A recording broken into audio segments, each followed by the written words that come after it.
from Atomic Mass Games, and we're here showing off the brand new Star Wars miniature game, Star Wars Shatterpoint.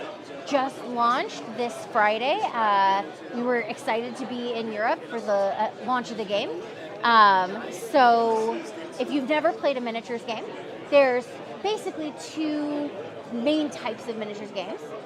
There's your big, epic, full-scale, lots of units and troops, and then you have more of a tuned-in micro version called a skirmish game, and that's what we're looking at here today with Shatterpoint. So in a larger epic battle, you have like 40 to 60 troops, whereas in Shatterpoint, it's much smaller and it's very story-driven and narrative. In the way that the combat plays through, because you're actually fielding only about 8 miniatures on your team. So if you have ever seen the animated Clone Wars series, this game is kind of, our studio with it, a love letter to the animated series. The gameplay itself feels as if you're dropped right in the middle of an episode and you're teaming up to accomplish a mission and get out. Your team's just like the animated series, mixed and match of potentially good guys and bad guys, because sometimes they have to team up to solve a problem. Shatterpoint lets you kind of build your squad to your dream of what you want to do. The game itself has launched in the Clone Wars era, although we have confirmed that we will visit some of the other eras in the future through game design. So what you're looking at here on the table is the entirety of the core set itself. So you're going to get 16 miniatures. You get a whole boatload of customizable terrain as well in the core set. So it's a fully stocked core set. These are for the more traditional miniature hobby folk. So these come unassembled and unpainted.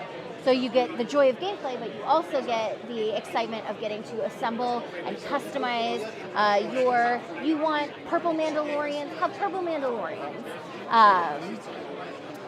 So the game itself, in gameplay, there's a lot of really cool mechanics that make Shatterpoint feel very unique.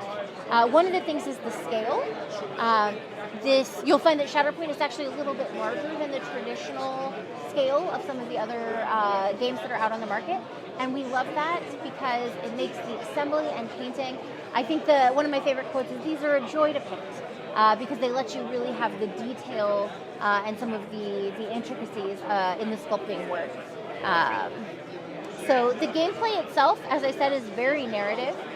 These are not just guys who are marching. These are key iconic characters that use the Force or have jetpacks. So it's not 3 turns to get across the board.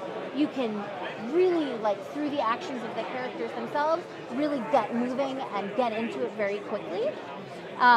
There's 3 very important things for every miniature. So you've got the miniature themselves, and then we'll take General Anakin. So you'll have Anakin's character card, which will tell you he is our primary unit. You always start by selecting a primary unit. Your primary unit will tell you how many Force.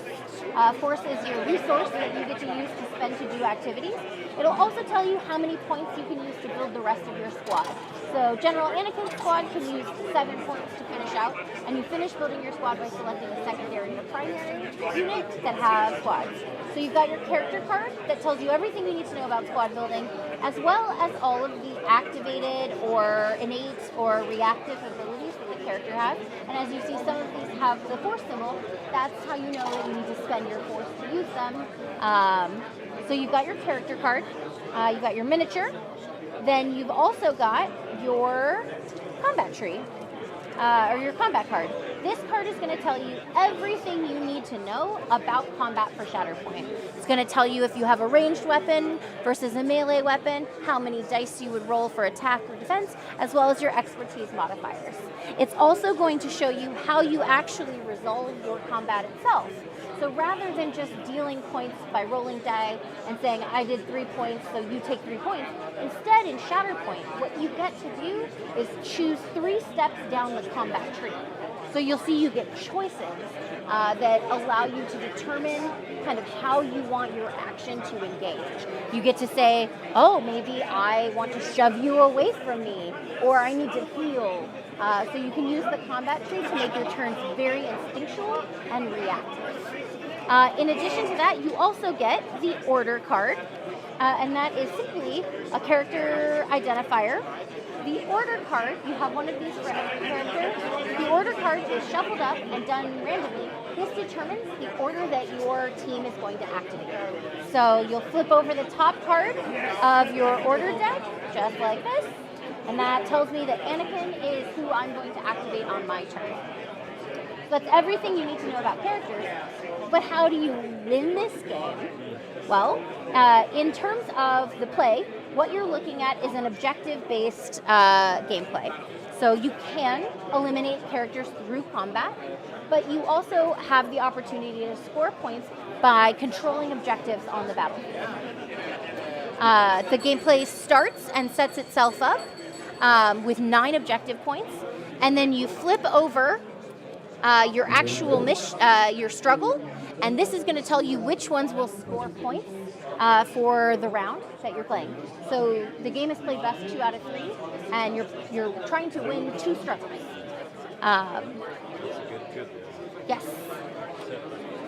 So struggles are tracked on this handy dandy struggle tracker. I know, so super creative.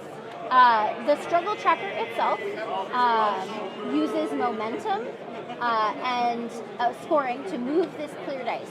So if I end my turn and I control 3 objectives, I can say I'm going to bring this 1, 2, 3 towards me. So it's like a tug of war where the good and evil are battling and pulling the struggles towards them. But say on your turn, I maybe wounded one of your characters. That would give you, even though it's my turn and I'm scoring, because I did damage to you, because I wounded one of your units, you'll get a momentum that will help you in your future struggles. Also, like say on your turn, you only scored 2 points. So we bring the clear 2. Because you didn't bring it back across the 0, you get to pick up another momentum. This momentum will help you later in the game, because what you're trying to do is get the clear to cross the black. The first player to get their clear and their black together will win the struggle. And you just go right into the next struggle. You flip over the next card, and that'll tell you now what your new objectives would be. So you flip over your objectives and then activate just the ones on the card. You'll notice that these look a little bit different. That's because in later struggles, at the end of your activation, you roll a die, and then you match the symbol. That objective actually will score 2 rather than 1. So the struggles will speed up as you get through the game itself. So it's a very crisp, fast-moving, very story-driven, because you get to choose and make choices everywhere you're going. So your goal is to roll some dice, move some miniatures, and get best 2 out of 3 struggle. Thank you. Yes, that's a look at Shatterpoint in a nutshell.